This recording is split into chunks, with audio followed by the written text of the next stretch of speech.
being here tonight. My name is Sandy Golden, and I have been the president of Beaches Watch for the last 14 years.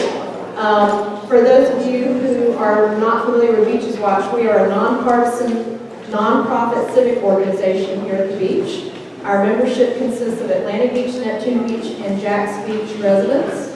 And as I said, we've been around for 14 years. Our focus is educating and engaging citizens in the issues that come before our local elected officials.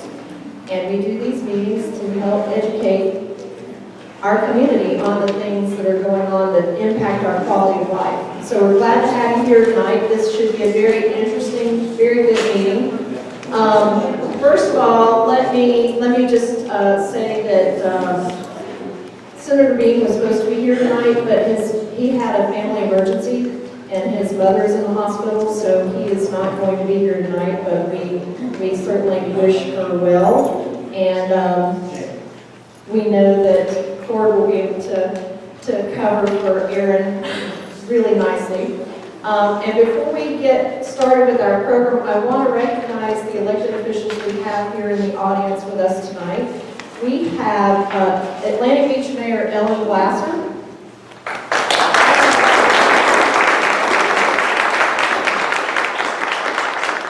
Also from Atlantic Beach, we have Candace Kelly, Commissioner of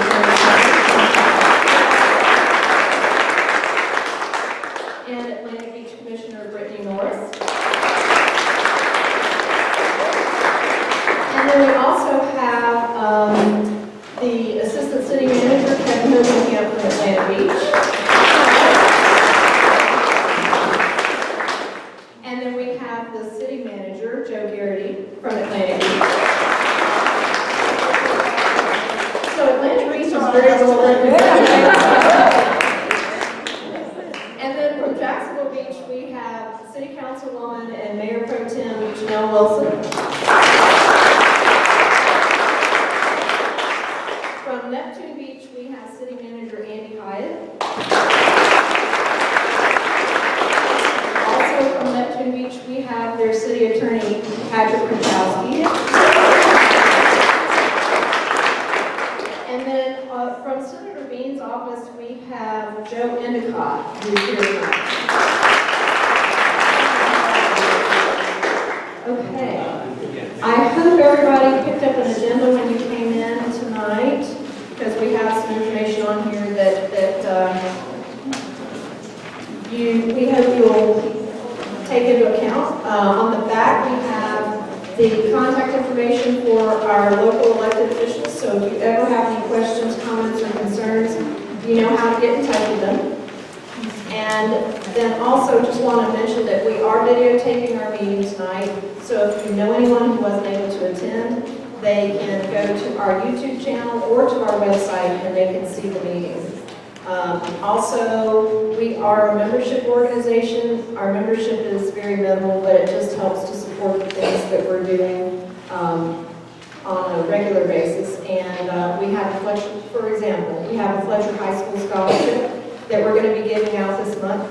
The money that we raise through our membership helps us to do things like that. We also give a give back donation at the end of the year to a worthy nonprofit. So we hope you'll consider supporting us, becoming a member. We have a board over here that Maria did that also talks about other ways that you can get involved. We hope you'll check that out as well. We are always looking for people to be involved with the organization. And we do have an announcement I'd like to make tonight. After 14 years as president of Beaches Watch, I will be stepping down.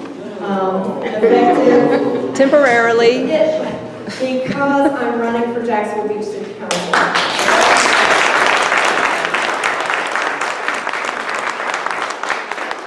I don't know if I'm crazy or not,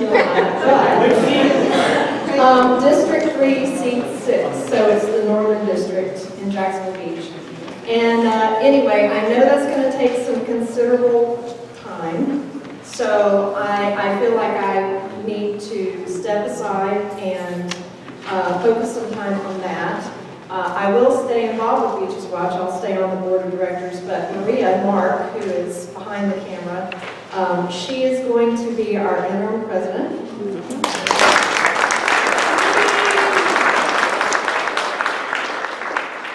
Maria's been involved with Beaches Watch for quite some time, and she's going to do a great job. I feel really good handing things over to Maria. And Kevin Brown is going to be our interim vice president.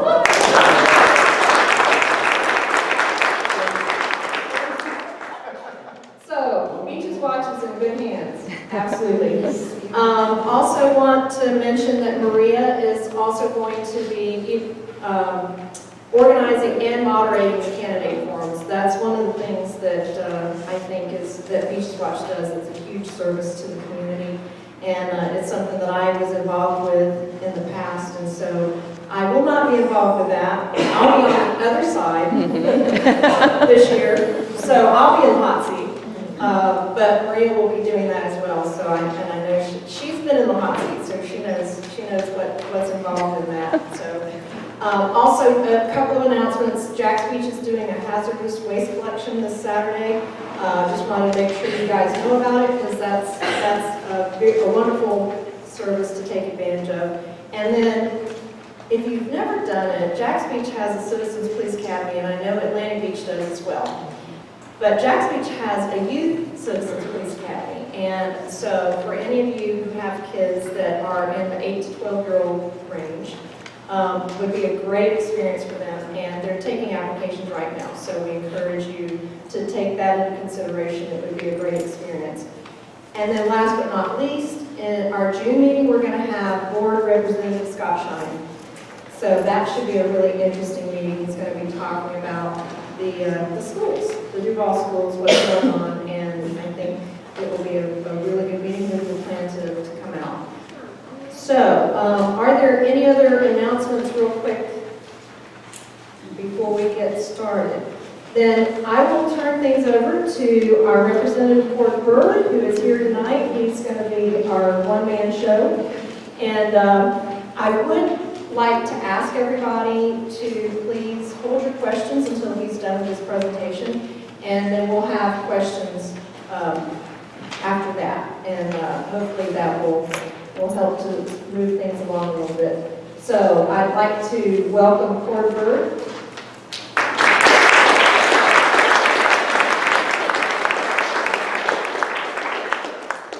Thank you. Good evening, everybody. Sandy, be careful what you wish for. You just might get it. So welcome to the world of politics. But it is just a pleasure to be with you this evening. And Senator Bean sends his regards. He and I were going to be a tag team tonight. But he called me about 5:45 and said that his 92-year-old mother had to be taken to the emergency room. And he said, "Can you pinch hit for me?" And I said, "Absolutely. You go be with family."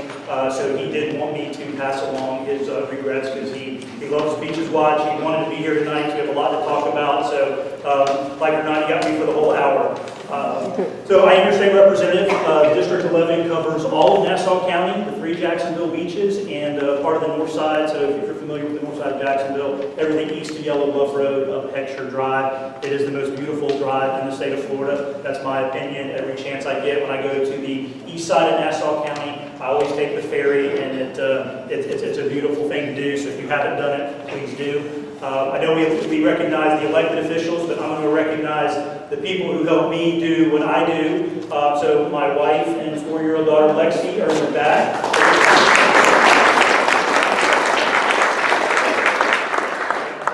My mom and dad, Jim and Jenny Berger, are here. They're responsible for this. So they met at a basketball game at Fletcher High School back in 1970. I was born in Neptune Beach, started my life at the old Tahitian Village apartment. So this is my home. This is my hometown. It's where I live. It's where I raise my family, and it's truly an honor to be able to be with you tonight and do that. And a shameless plug for the library. I was in this room on my birthday at the, so I'm a member of the Friends of the Beaches Library, and we were here for the book sale, and it's a wonderful thing. I get all my beach reading, so this is where I was on my birthday in this room looking through the stacks of books. So if you haven't done that, make sure you do, because it's a great way to get all your beach reading. So tonight I am going to present to you a legislative update to tell you what we did in Tallahassee. So, Sandy, if you would be so kind. All right, there we go. So, that was at the opening of the Beaches Parade, which was just this past Sunday. It was a fantastic Chamber of Commerce day. Beautiful, and I was in that parade as a baby. But my grandfather had a float because he owned Beaches Sporting Goods, and so it was great 47 years later to be back in the parade. So we filed, the legislature, this is the House and the Senate, filed 1,747 bills. Those are substantive policy bills. On the Senate side, there's an unlimited number of bills in the Senate that can be filed. In the House, each House member is limited to 6 policy bills. 196 passed both chambers, that's a little over 11%, and the governor signed 194 of those into law. That's the lowest number in 2 decades, and I actually think that's a good thing. They call us lawmakers, but I think I'm a practicing attorney. We are buried in laws from the state level, federal level, local ordinance and regulations, and so I think it's important that we are judicious in the number of laws we pass to have the minimal amount of governmental burden on the citizens. Go to that, please. So the only thing that we have a constitutional obligation to do in the legislature is to pass a balanced budget. That is the only thing we must do as mandated by the Florida Constitution. So our state budget was almost $89 billion this year. That's a big number. It was about a $1.5 billion increase over last year. We had record education appropriation, increasing K-12 spending by $101.50 per student. We had $100 million for Florida Forever. So a few years ago, the people of Florida voted on the Amendment 1, which is to put state money towards land for conservation and set it aside so it's land that cannot be developed. So we appropriated $100 million for Florida Forever. We allocated $175 million for Everglades restoration to try to restore the lake. Some of that money will go to rebuilding or shoring up the dike, because part of the problem with the discharge south of the lake is that because the dikes are weak, the lake can't hold the amount of water that it's capable of holding, which means more goes out of the lake, and which causes a problem. So we want to make sure that the lake can hold as much water as possible, because when we have a tropical storm or hurricane, that has a tremendous impact on South Florida. And you can see there $50 million of that to expedite rehabilitation of Hoover Dike.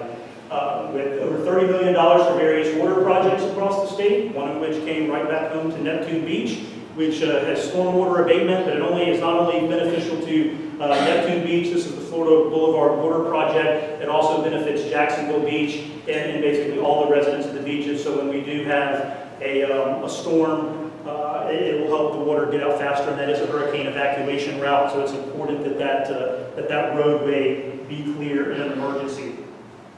We allocated $53 million for the state's opioid crisis. I sit on, one of the committees I sit on is the Health Quality Committee, and we heard a lot of testimony from law enforcement and healthcare professionals just about the devastating impact of what opioids, both prescription opioids and then illegal drugs are doing to our communities, and the tremendous amount of cost burden that's putting upon us. So we are trying to tackle that. Attorney General Bondi has been very proactive in trying to shut down the pill mills. We think we have that under control, but we need to take the next step. We allocated $61 million for beach hardening. That's around the state, so that's money after the 2 years of hurricanes. Our beaches need to be restored and hardened, so we allocated money for that. And then this was very important, $25 million for the St. Johns River revitalization. With the Florida Forever and some of the money, Lake Okeechobee in South Florida gets most of the attention because the population center is south of the lake. They have a lot of clout in the legislature, so we as a delegation, all the representatives from Northeast Florida, not just Duval County, but Clay, St. John's, and Putnam, we all got together and said we have to ensure that some of those tax dollars comes back up to North Florida so that we can make sure that the St. Johns River not only remains a working waterfront because it's vital to the economy, but that it's also a waterfront that people can kayak and boat and enjoy for future generations. And then also very important, we put $3.5 billion in the reserves. Florida has the highest credit rating of any state in the country, which is tremendously important to us. People put money away for their savings. We have been very proactive in putting money in reserves to ensure that during the next economic downturn or during the, God forbid, the next natural disaster, that we have the funds available to react responsibly without raising taxes.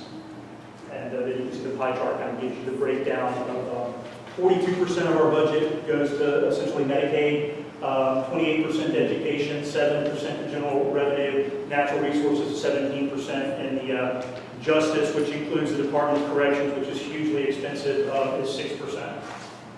Next, please. All right, this is a picture of Neptune Beach. This is the Florida Boulevard improvement. We allocated $375,000 for capital improvements to remove and replace an aging, deteriorating, and undersized culvert under Florida Boulevard to improve drainage flows and reduce flood staging upstream of the culvert, as well as protect an existing evacuation route for the beaches. Water projects are probably the #1 appropriations project. If you added them all up, our local governments, rightly so, they want to improve water abatement, and we allocated, as I said, about $30 million. And Senator Bean and I were very active to ensure that we have one water project for Ferndale Beach, and then one came home to Neptune Beach. And so out of the, I think there are about 50 approved, so 2 out of 50 around the state. So there's over 400 local governments, 67 counties, and we got 2 of them back here in the district. And so I was very proud and wanted to make sure that y'all know that Senator Bean was instrumental in securing that funding. Thanks. Mayport Working Waterfront Project. The Mayport Working Waterfront Project provides $360,000 to build and revitalize docks for commercial fishermen and charter boats. Revitalizing the area will make for an improved stop along the A1A trail for tourists to stop and watch the boats work. The number of new businesses created by the creation of these docks will provide local business and increase in sales. So the docks were damaged in the last 2 hurricanes, and we've lost it. I had the numbers a while ago. I want to say something like 25% of all shrimp in Florida came through Mayport. That number has diminished dramatically because we've lost the number of boats. So the city of Jacksonville, in conjunction with Atlantic Beach, thought it was important to revitalize the Mayport waterfront. And so hopefully as the docks become revitalized, we can get restaurants and shops and revitalize the whole Mayport area, which will also impact that area west of Mayport Road and the people who live in Atlantic Beach. Next. Okay, Safe Harbor Boys Home. Safe Harbor Boys Home is a Christian maritime-based boarding school based on the north side of Jacksonville. It utilizes maritime principles, discipline, and seamanship as a therapeutic model for helping turn around at-risk teenage boys, thus keeping them from falling into the juvenile justice system. HB 4217 appropriated $250,000 to repair the docks damaged in Hurricane Irma. Once again, a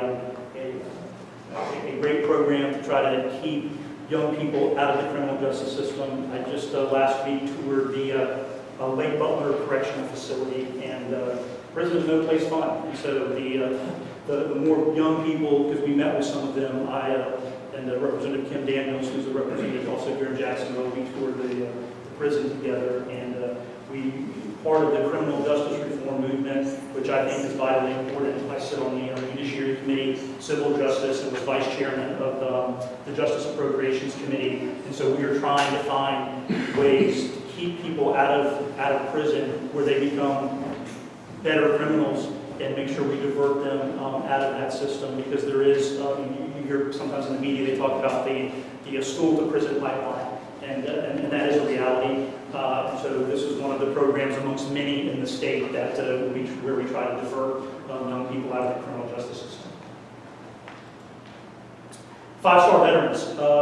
I am a member of the Veterans and Military Families Caucus. My wife served in the Marine Corps, I served in the Air Force. And so when people go or get involved in elected office, whether their issue is education or if they had a sick family member and it's a certain disease they're trying to get funding for, veterans is something that's very near and dear to our heart.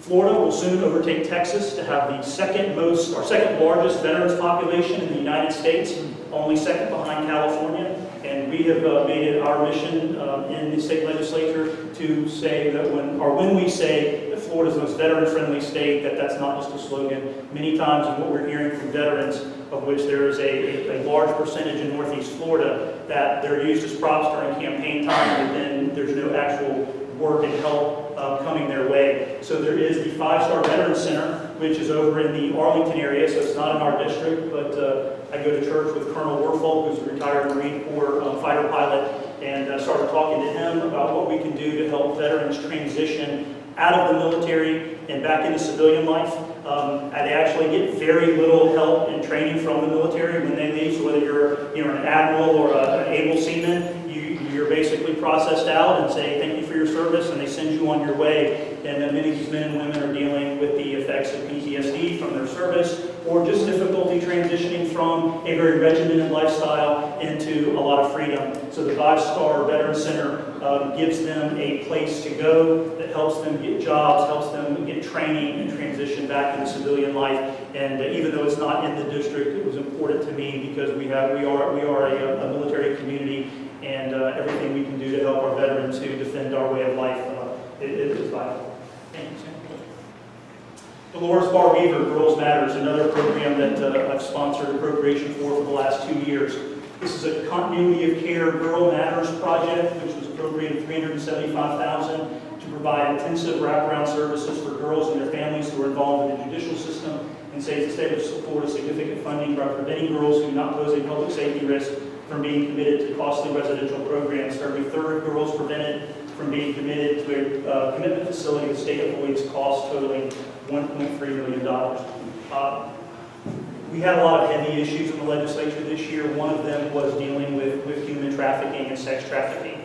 It's a horrific thing that's happening to young girls and women. We had testimony from 4 women who were victims of sex trafficking, and I don't think there was a dry eye on the committee when they tell their stories of abuse. And what happens, many of them end up committing crimes on behalf of their abusers, and they were getting involved in the criminal justice system. So the Dolores Barr Weaver Foundation, you recognize that name because the former owner of the Jaguars, that's his wife.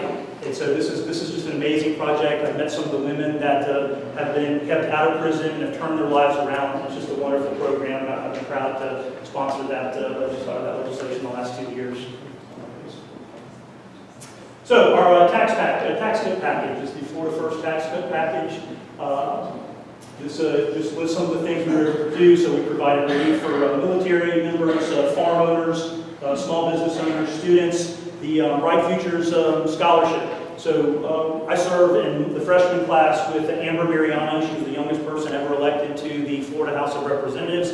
She had just graduated from the University of Central Florida, and she said, it's really a shame that you only get that scholarship during the fall and spring semesters. You don't get it for summer school. So one of the things we did was allocate money so that scholarship can be used for students who want to go to summer school, which helps keep the schools running during that time, and it's a benefit to not only the school but the students. 3-day back-to-school tax holiday, reducing the business rent tax, a tax that I've paid for 11 years as a small business person. We are the last state in the United States that has a commercial lease tax.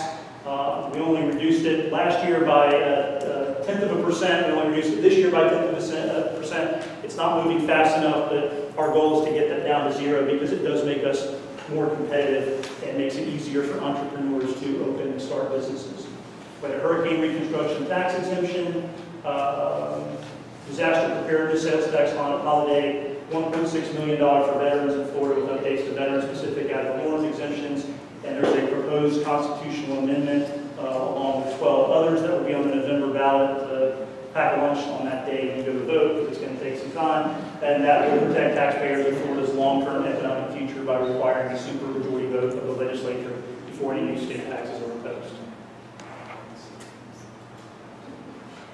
Ponce's Law. I think this one, everybody loves dogs. I know within the last year or so, we talked about having dogs on the beach. They were allowed on the beach at Atlantic Beach, and Neptune Beach, and Jacksonville Beach have now enabled people to have dogs on the beach. So what we did is this bill requires animal shelters to take in strays to adopt written policies to ensure that every reasonable effort is made to quickly and reliably return the animals to their owners.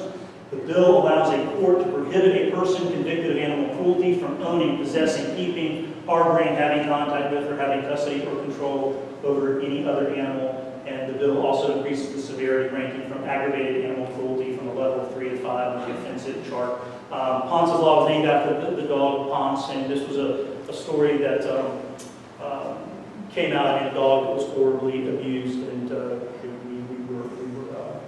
thought we need to step in and make sure that people are not only abusing other human beings, but other living creatures. So I thought that was something that you might find interesting. Next.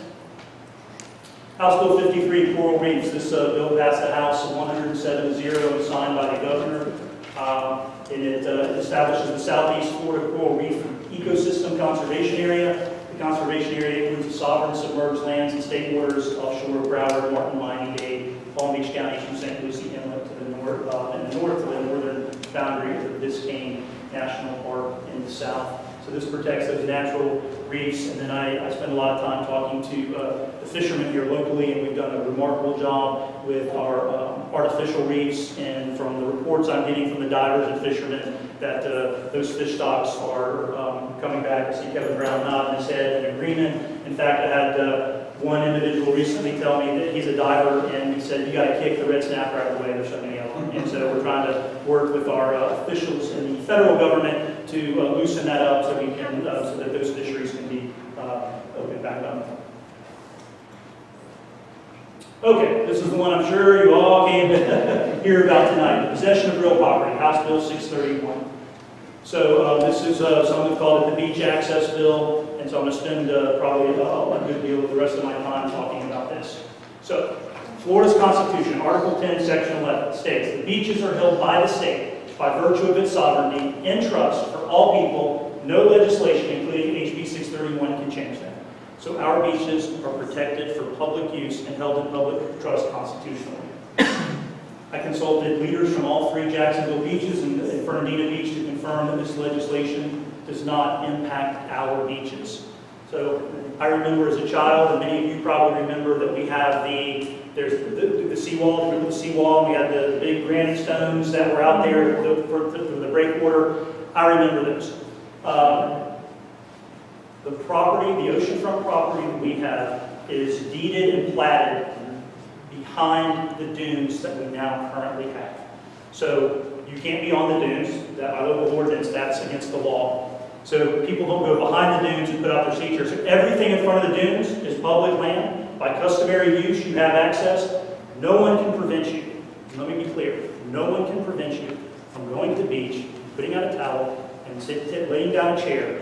Nothing has changed with this law. The substantive law, as established by the Florida Supreme Court, and has been the law for more than 100 years in Florida, remains exactly the same. All we did with this bill was change the process. So let's go through this. So the legislation does not remove or restrict access to public beaches in Florida. It does not make any public area private or vice versa. It does not grant any new rights or additional property to property owners. It does not diminish the police power of local governments to regulate or prevent property owners from erecting fences or signs. It does not eliminate any public access to the beach. It does not favor the position of property owners. HB 631 serves a very important purpose. It ensures that due process is afforded in legal controversies related to customary use. I'm going to touch on that more in a moment. It also will reduce ongoing and protracted litigation between property owners and local government that waste your money. The beachfront home dune walkovers are regulated by the State Department of Environmental Protection, not cities. And so how this came about, in Walton County, the Walton County Commission, 5-person commission, passed an ordinance where they declared what customary use is. So this is a doctrine going back to English common law that was brought to the United States when we were colonies and has been established in the common law, which Florida adopted and has been the law in Florida for more than 100 years. The Florida Supreme Court has decided what customary use is. So what Walton County did is their local county said, we are going to decide, the county commission is going to decide what customary use is, which means what access the public has. They litigated that issue all the way up to the United States Supreme Court. The U.S. Supreme Court said that the Florida Supreme Court is right in applying the customary use doctrine. So because of what happened in Walton County, a Democrat, Katie Edwards Walpole, down in South Florida, decided to file a bill that says we're going to take and have one process, not changing substantive rights, but one process for the entire state of Florida. So when we heard this bill in committee, when we debated it on the floor, we were not lobbied by the League of Cities. We were not lobbied by the Association of Counties. We were not lobbied by any interest group that, whether environmental or otherwise. No one was lobbied on this bill because it was considered a process bill. What it does is says if a county or local government wants to enact an ordinance, which they have every right to do, Neptune Beach, Jacksonville Beach, Fernandina Beach, Atlantic Beach, any of them, they can enact an ordinance. But when they enact the ordinance, the law simply says that they must notify any of the affected homeowners. The local government has to file what we call a declaratory action in court, so that's with the circuit court. Then all of the homeowners or anyone affected, any of the property owners affected, have the right to then go into court and be part of that legal action. And then the judge, not the local government having the final say, the judge has the final say in applying Florida law to the customary use doctrine. So that's all we see, because the thought was that a local government may be more influenced, be able to be more influenced by a group of property owners or one large property owner. Perhaps they could, on a 5-member commission or city council, they could get, all they would need to give is 3. And then those people would be deciding what customary uses and preventing citizens or residents from accessing the beach. So we thought that it would be less likely that you could influence a circuit court judge, and it was better for the circuit court judge to apply the law. That's what this bill does. And so I know you're going to have questions on that, and I'll be more than happy to get to that, but if you'll allow me, as Sandy said, let me please finish the presentation, and I'll be more than happy to answer any additional questions you have regarding 631. All right, this is my contact information. I have 2 offices, one in Jacksonville Beach, one in Nassau County. I'm right on 3rd Street, 1807 3rd Street North. I welcome people to come by and visit me and see me. I will make the time. My law office and my legislative office are in the same building, so it's just a short step across the hall to talk to people. And I will talk to anybody. I am it's no secret, I'm a Republican. The Beaches Democrat Party invited me to their club meeting. I was the only Republican who showed up, and we had a wonderful discussion for more than 2 hours, and it was cordial and friendly. And we say in the legislature that we never make it personal. We disagree vehemently on policy, but it's never, ever personal, because we understand. I mean, I have friends on the other side of the aisle. I know their wives, their husbands, their families, their children, and it's a great thing about living in a free country that we can debate issues, but it is disturbing the level of vitriol that takes place, and I can talk about that in a little bit more detail. What happens? I know, Joe, were there anything specifically that you nailed everything, Representative? Well, I think the tree trimming bill. So Senator Bean, I know he told me he wanted me to mention that. There was a bill that was going to regulate tree trimming. Senator Bean and I both voted against that. We think that's best left up to the local governments. Y'all can decide, our local representatives or officials can decide how the trees get trimmed and what to do with those. So we both voted against that bill, and I know he wanted me to mention that. Anything else, Joe? Will be good. Okay, so let's open it up for questions. I'm sure that's what people are here for. So, okay, yes, ma'am, please. I have a question about a bill that you sponsored. It's HB 969. It's titled Pregnancy Support Services. Mm-hmm. But actually, this bill provides funding for 120 really fake clinics that they're not staffed by medical personnel. They don't provide a board grades of comprehensive reproductive health information. And at a time when funding is so limited, particularly for health services, we have some real concerns as women for our young girls at a very vulnerable time, and our young women not receiving the full range of information, and that this is now funded because you're ill by the state of Florida. So I Sure. have some real concerns. Sure, thank you for that question. Actually, it wasn't my bill. It was actually Jackie Toledo who was the bill sponsor. I was a co-sponsor of the bill. Yeah. And so what it does is these are women who have made the choice to go through with their pregnancy. So these are women who have made the choice to go through with their pregnancy and want to bring their children to term. And so what these facilities do is provide information to them, healthcare information, information on government assistance and benefits. I think, in fact, the bill goes, I think 1 year after birth, that the women can continue to receive help and assistance with child care and child rearing. So I think it was an important bill for women who maybe don't have complete access to medical care to have another avenue other than Planned Parenthood to get that information. So I know there's another question. Yes, sir. I had one. They got rid of the Growth Management Act, and looking at Jacksonville now, the urban sprawl is unbelievable. And along with that, I forget the other thing, but mainly the Growth Management Act was worked on for years and years and years. And it meant you had to have the infrastructure either on the planning board, you couldn't just do something and expect the taxpayers to bail you out. But obviously that's gone completely out. Like the water management districts, which were gutted kind of, and they're not functioning the way they were when they were started. So those two things bother me a lot. I'm a tree hugger. Right.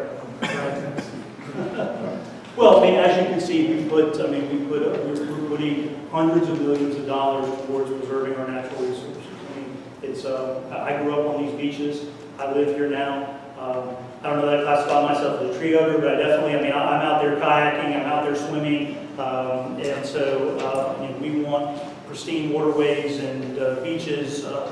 We're teaching our daughter when we walk on the beach, we're picking up trash and litter and making sure that that she understands the value of those beaches and the people that have gone before us, keeping those things available for everyone. So we are, and that's why I mentioned the things that I did regarding the reefs. I'm for banning fracking in Florida. I mean, there are a lot of things that we can do to ensure our way of life. And when you look at on the fracking issue, Florida is a unique ecosystem. I mean, the way our substrata is structured, the science that I've been presented says that would be a terrible thing for our aquifers, and that's why I'm against it. Unfortunately, it didn't pass this year, but we're going to keep coming back every year until we make sure that we ban that. We don't need offshore drilling in Florida. So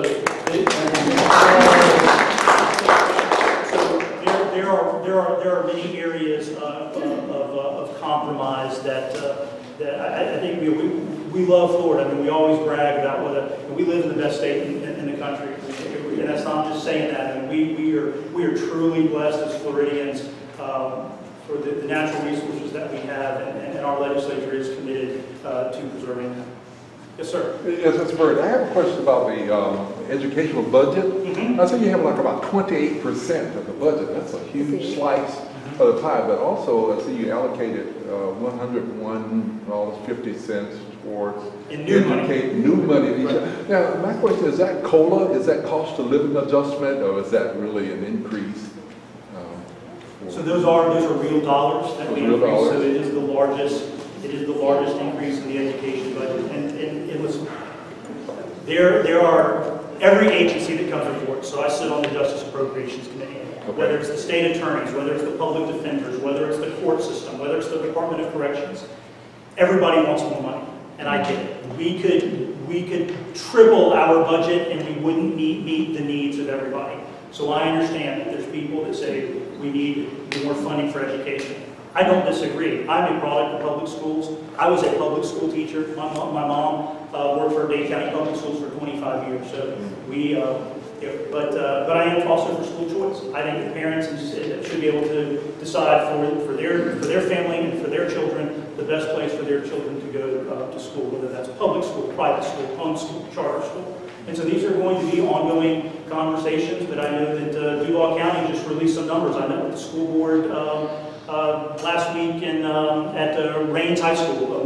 We had a delegation meeting there with the school board, meeting with students and talking about school safety and security, and they're doing a phenomenal job, and the test scores are going up.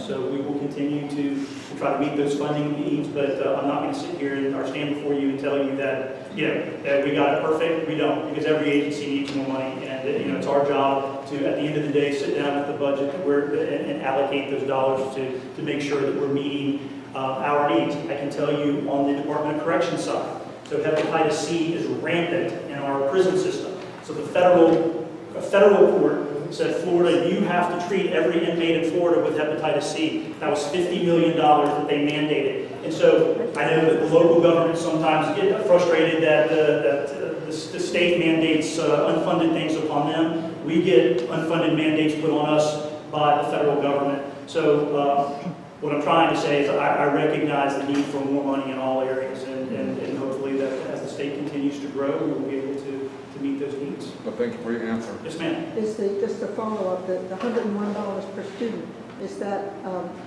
going to be going in the classroom or teacher salaries, or is it for safety, or what is it?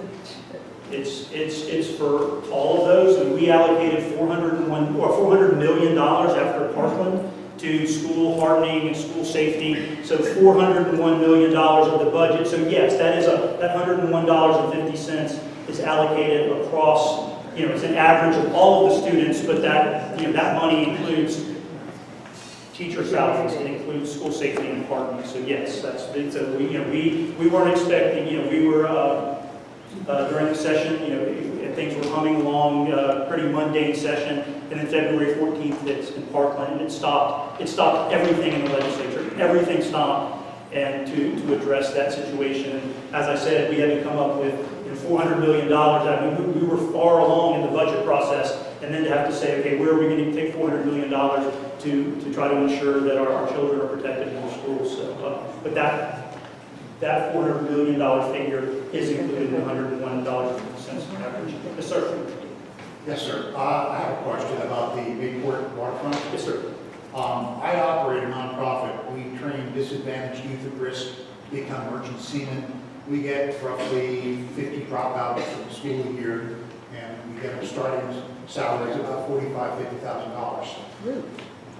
We've been asking for the last 2 years for some waterfront space down at Bayport, a training tug, and every time we ask, we're told it's not in the plan and will not be in the plan. We're currently up at Clay County Port Authority that gave us the space, and I'm kind of wondering what we would need to do to try and take advantage of this Bayport renewal. Okay, well, let me give you my card, and you come see me and my staff, and we will get the details on your organization and see what we can do, because we have to work with the city of Jacksonville, I know. and then with the state, but we will sit down and see if we can find a way to help you, because vocational training is something that I'm a big proponent of, and what I hear from employers all the time is that there are jobs available, but they don't have enough trained people to do it. So I know that in Nassau County and here in Duval County, that there is a push on to expand vocational training. So I would be more than happy to help you achieve your goals. Sir. Yes, sir. I keep getting back to this education question. It has been in the paper recently that because of the mandated security officers and so forth in the Duval school, the additional budget is going to leave an $8 million shortfall. So really, it's not, it sounds like it's $101 more per student, but actually it's a shortfall of $8 million. It's unfunded by the state. So the Duval County, from the people I've talked to, are scrambling to come up with more money for officers in the schools, so actually money is going to be going away from the children. And my follow-up question would be, what is your stance on gun control here in the state? So let's address the first scenario. What was webpage? What was what? To his webpage, he basically says he's an NRA, A+, so on and so forth. So, Thank you, sir. Be civil. Yes, civility, we just passed this last week. The churches throughout the country have Civility Week, and civility is very important. Thank you, and I appreciate the question. Yes, when Parkland happened, we were far along in the process. We will come back and address some of these issues in next session, and probably the sessions beyond. School districts were given different options on how they could address school security. And yes, we are going to have to provide additional funding. I mean, my preference for school security is that we put professional law enforcement in every school. That would be my choice. That wasn't the bill that we passed. That will require money and funding, and we are going to have to work with our local school districts to come up with ways that they can achieve that. So yes, it is a funding issue, but we protect the president with guns, we protect celebrities and athletes and jewelry stores and banks, we protect everybody, but we don't protect our children the way we need to. And so I am committed to doing that and committed to putting the funding necessary to make sure that our children are protected. Your second question was about gun control. It's no secret, I'm a practicing lawyer. I practice firearms law. So gun law dealing with state and federal firearms regulations, that's what I do. I am an expert in that area of the law. That's what I deal with every day. I give away, I was telling Sandy, I donate hundreds of hours every year in pro bono legal services to ensure that people who want to exercise their Second Amendment right do so responsibly. With every one of our rights, it is not only a right, but it is a responsibility. And I emphasize safety and training and responsibility and think those things are very important. We are having a national conversation when it comes to gun control, but what I'm looking for are real solutions. I don't think that the bill we passed, and I brought it with me, 7026, we rushed that legislation through, and I didn't go to Tallahassee to pat myself on the back and say, look, I did something here, the problem's solved. I want real solutions. I'm willing to have those conversations. And as I mentioned, I went and, as the only Republican who showed up to the Democrat club and said, hey, let's have this discussion on gun control. And we had a great conversation. But what I want to do is make sure that when we have that conversation, we're using the same terminology. Because there are technical terms when it comes to firearms, technical terms defined by the federal government. And what frustrates me is that sometimes when we talk about this, we're talking past each other because you may be using one definition of a firearm you have in your mind what that is, when there is a technical legal definition of that firearm.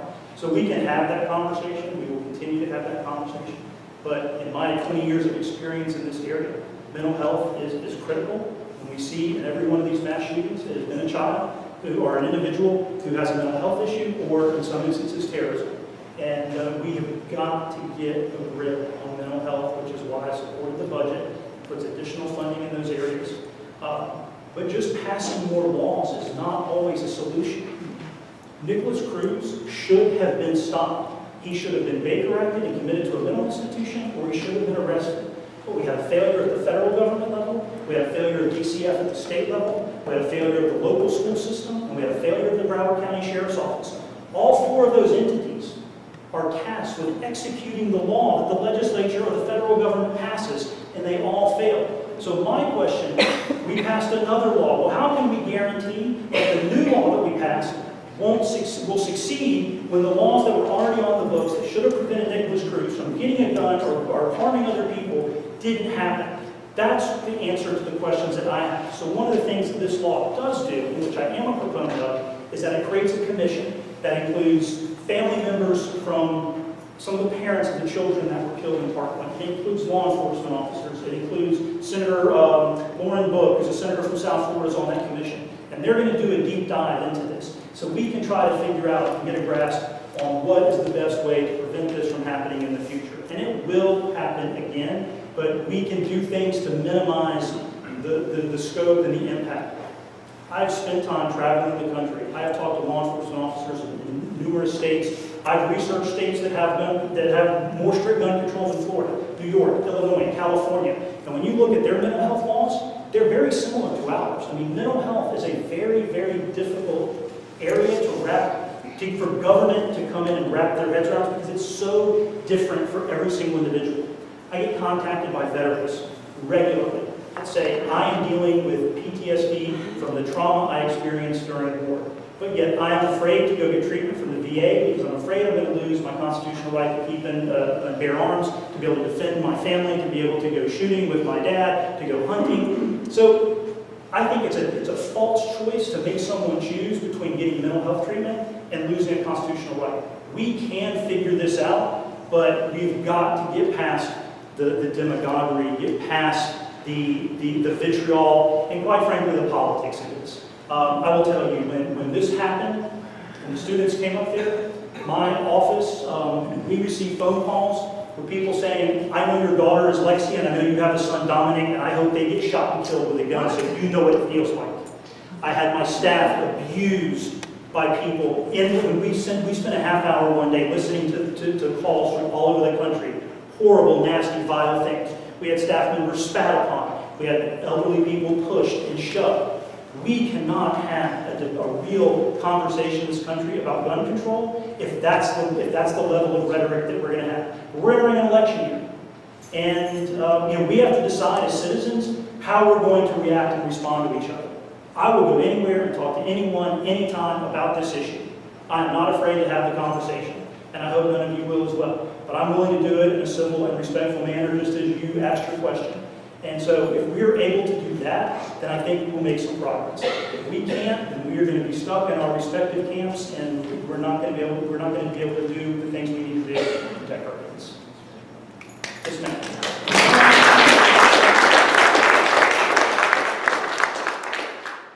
Back to the education. Yes, ma'am. Let's start. I'm a teacher, Sure.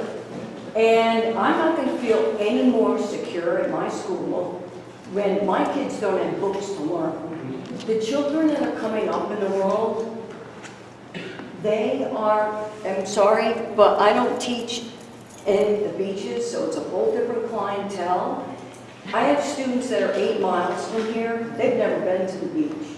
We don't have enough books to teach these kids to keep them out of the criminal justice system. We have to follow a robot could do my job now from what the state wants us to do. Okay, we gave the FCATs or the FSAs. You know, and here's all this money going into, at my school they're gonna have one security guard, the guy can't get around the building in time. I don't care who they are. Right. And so here's this money going where?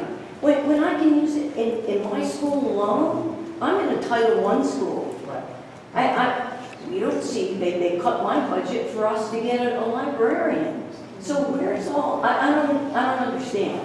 And where the money, you know, you take a pay cut for us. So all of us get some extra money. Where's all that? A football player makes more money than I do to catch a ball. I mean, something's not right. Something's not right. I don't disagree with you. I taught at inner city school, Madison Middle School in Miami-Dade County. It was an inner city school. I had kids who came to school that didn't have shoes, we couldn't give the books out because we wouldn't get the books back. I've been in the classroom. I understand. Everybody does, but nobody does anything about it. Everybody I see, I'm not doing a good job. You should get paid more money. Yeah, so let's do something about that. You know, I don't need to hear everybody's stories and all of that. We are so fed up with it. I salute those teachers from around the country that are striking. Go for it. You know, they're so angry, it's unbelievable. I understand, and I advocate for more. I don't, but I'm one of 120 in the House. There's 40 people in the Senate. You have a governor, and so you know it's not an army of one. It takes advocacy. So be the advocate. I mean, that's all I can tell you to do because I don't disagree with anything that you're saying. I am not a fan of the endless amount of testing. That's not the teachers. No, The the point teachers is, that I we have to don't talk need to. these guys in our schools. I don't need a security guard in my school. Give me a taser. If somebody comes in my room, I'll get rid of them. You know, it's money that can be used on students that need their books. You know, everybody in the community helps them. But the public schools are getting nothing, but it's all going to the charter schools. I don't want to work in a charter school, thank you. I don't care if they got brand new buildings. I understand. My But building's falling apart. When you talk to the parents from Parkland, I mean, there are parents who do want school security, and we're trying to be responsive to the needs of parents. Oh, the needs of I'm children. with them all the way.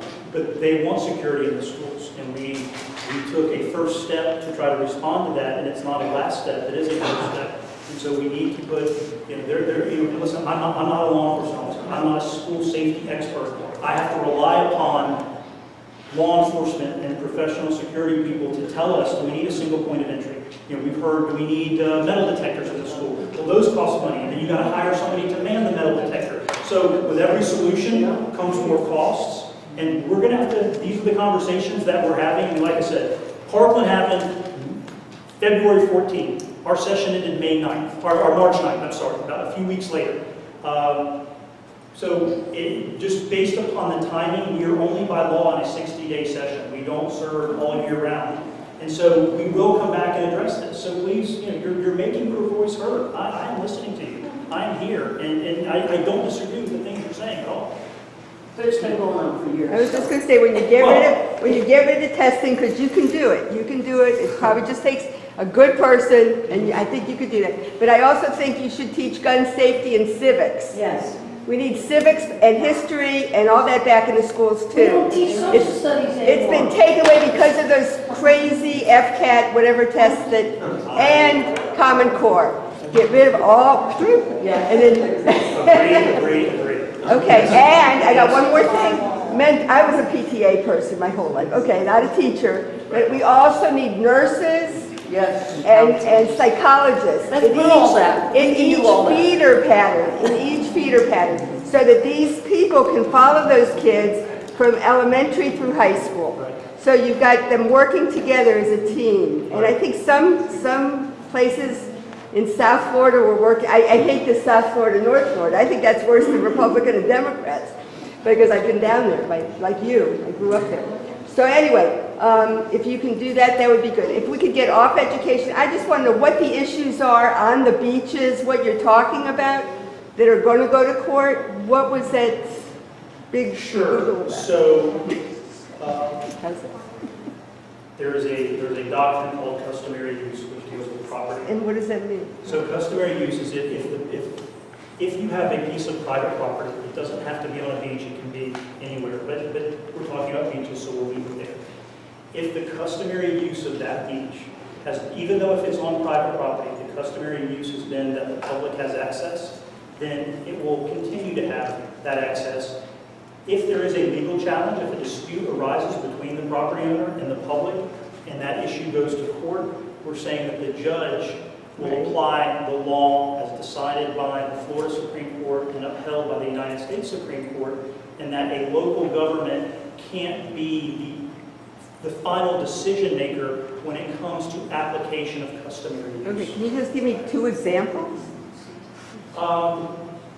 One example, I don't know. So it doesn't affect our beaches, but I have heard in St. Johns County that they're made, so let's say there's a hotel on the ocean, and they have they bought property and they pay taxes on that property.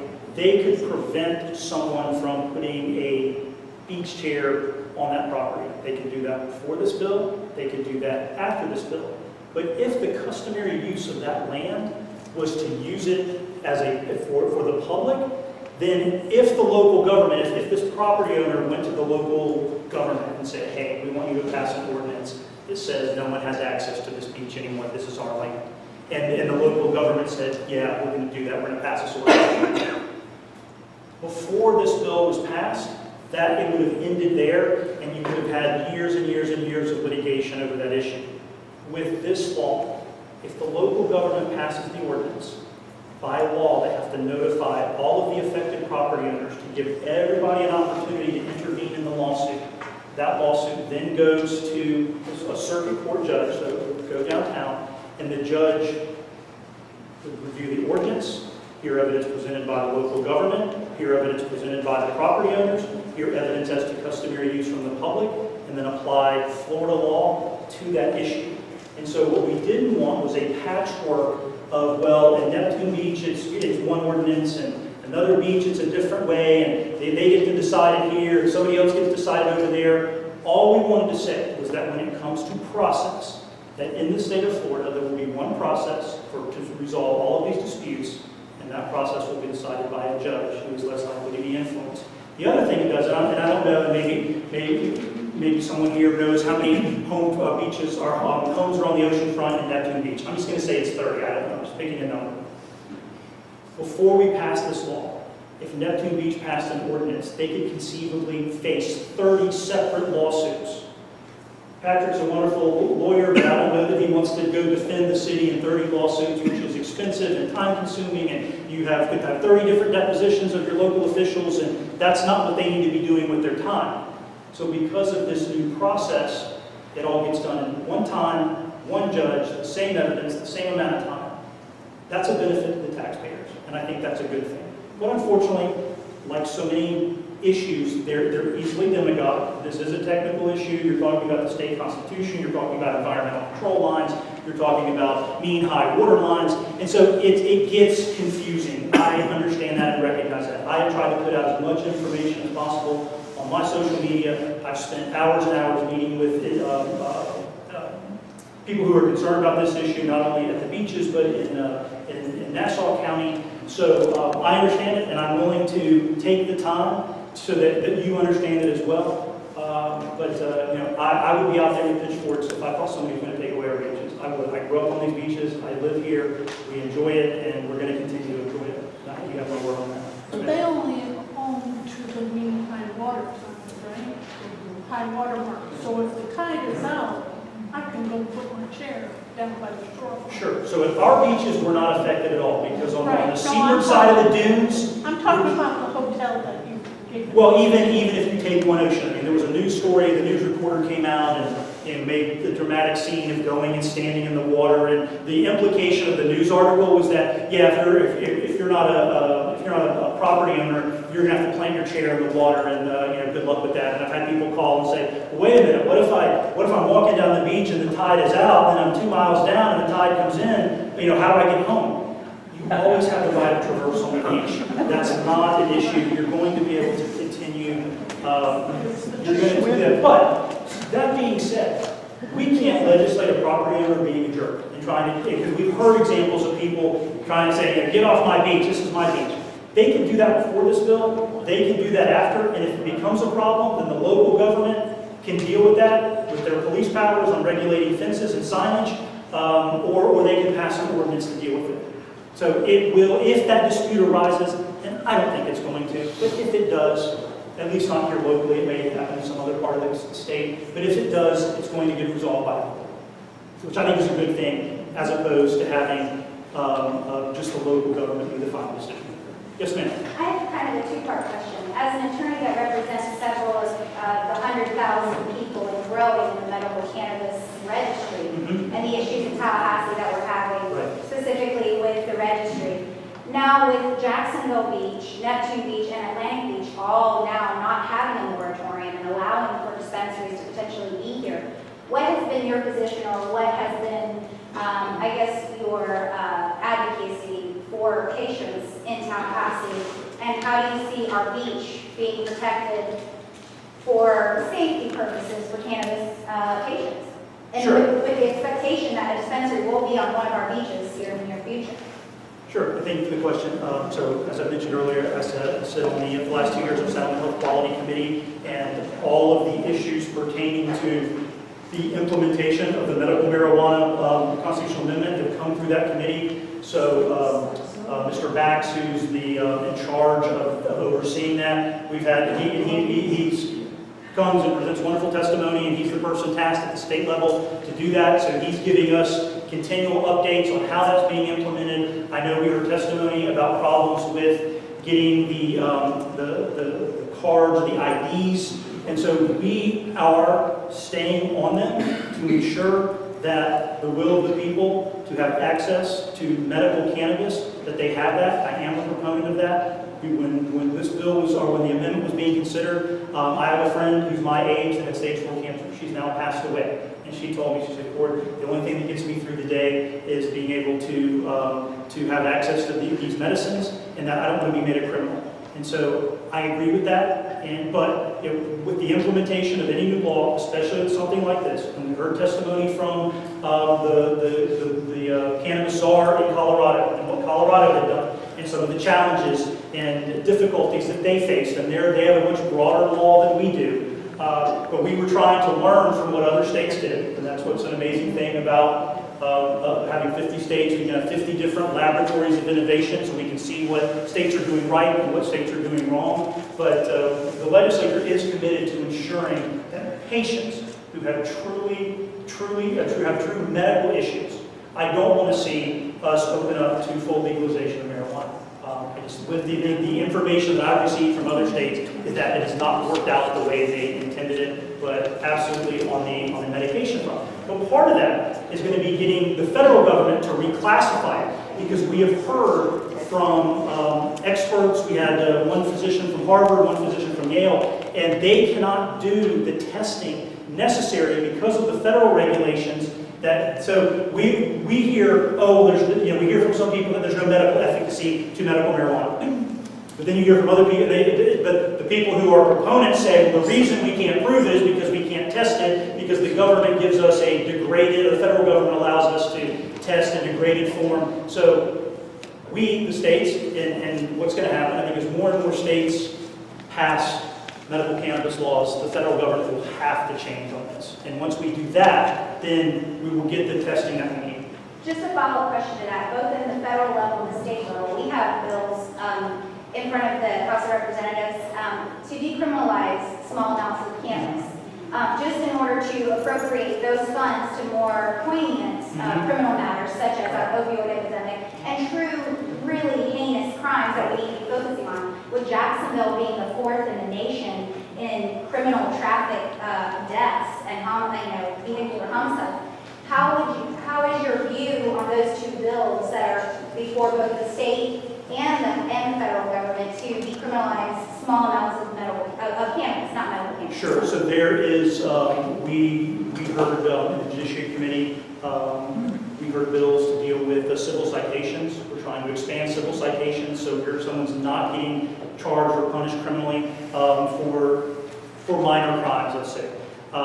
So there is a movement, and this is one of the areas of bipartisanship that I work with my Democrat colleagues on the issue of criminal justice reform, because we cannot incarcerate ourselves out of this problem. Other states, our sister states, Texas and Georgia, for example, raised their felony threshold. In Florida, we've had the same level of $300 since I think the early 80s. You have Texas and Georgia, which I wouldn't say are any bastions of liberalism, who have raised their levels substantially. And I would assume that a T-shirt at Walmart in Florida is the same as a T-shirt at Walmart in Texas. So yes, but with any of these and so many of these issues, they require education. They take time. There are bills that get presented year after year after year, and then finally you get to the tipping point where you can get a majority of the members to agree. Because you have, so for many people there's this notion of law and order, we're going to throw them all in jail, and I think that there are people that we're mad at and people we're afraid of. The people we're mad at, we need to punish, but there's people that we're afraid of, and maybe those people need to go away forever. So I have been on the forefront in my 2 years on criminal justice reform, and will continue to look at those issues because I think that, because I talk to people, I do, one of the things I do in my legal practice is civil rights restoration. So you have women who've been victims or other people who did something. So veterans, I'll give you an example, and I know we're probably running short on time, and people ask some great questions. So I got a call from a veteran, and he said, during the Vietnam War, I was with some buddies at a bar, I got drunk, they left me, and I was walking back to the base, I got tired, I walked into a store or broke in and fell asleep. And he said, they told me if I just pleaded guilty to this felony, they'll let me go back to the base and I'll be done. That's 50 years ago. He can't vote, he can't have a gun, he can't serve on a jury, he can't run for office, he's a productive member of society, he owns a business, member of his church. I think we can say, wait a minute, we can do better than this. So those issues are things that I worked on before I got to the legislature. They are things that I will continue to work on while I'm there. So do we want to, and I'll stick around if anybody else has additional questions. I know we're 10 after 8, and there may be some people that want to leave, but I will stick around. Well, I'm for restoration of all constitutional rights. I think if you deserve to get one, you deserve to get them all. So I am a proponent of restoration of all constitutional rights. If you show yourself to be someone who is worthy to have those rights back. Without coming through all of the process that they currently have to go through. So currently we have a backlog of over 20,000. Many of them are my clients. And they've been waiting, I have a client who's been waiting 11 years just to get his hearing. That's a problem. That's a real problem and needs to be addressed. And I am working on that and talking to my colleagues because there needs to be a process and it needs to be a fair process. Okay, on the Constitutional Revision Committee, is that a waste of time or is there anything good coming out of that? I'm not a fan of the CRC. I don't like the way we amend our Constitution in Florida. I think it's too easy. There are things. So when I think of the Constitution, it's structure of government, it's recognition of individual liberties, and where the Supreme Court has ruled on something, and the only way we can change that is not by statute, but by constitutional amendment. So I think, whether it's pregnant pigs or whether it's vaping, those things maybe are great ideas that we need to do by statute. They don't need to be in our Constitution, and I do not like the fact that the CRC bundled the issues together, because what's going to happen is you're going to have the choice of, well, I like this one over here, but I don't like this one, so do I vote yes or don't vote no? That was done on purpose. I don't agree with that, but I think you may see a legal challenge to single subject on that issue. All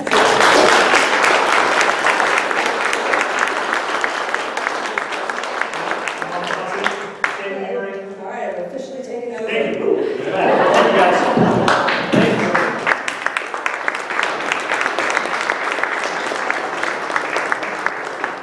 Thank you, Representative Doherty. This has been so informative, and thank you so much for entertaining the questions from the floor. I'm a stickler for being on time. We did run over a little bit, but these were very great, these were good questions, so I wanted to afford everyone their time and opportunity to ask them. But if we will stay around for a few more minutes and maybe some other questions. So I guess I officially have the microphone, so not the gavel. At least temporarily. I'm saying that temporarily. So I'm very honored to step in for Sandy as she makes us run for public office. It's something that we've been talking about for a long time, and I'm glad she's finally put her name in the hat. So those who live in Jacksonville Beach, if you can vote for her, please support her if you can. I know we're not supposed to endorse candidates. That's coming from me personally. As we wrap up, if you are able, if you can pick your chair and take it to the back, and you can stand up and get out a lot earlier. Thank you.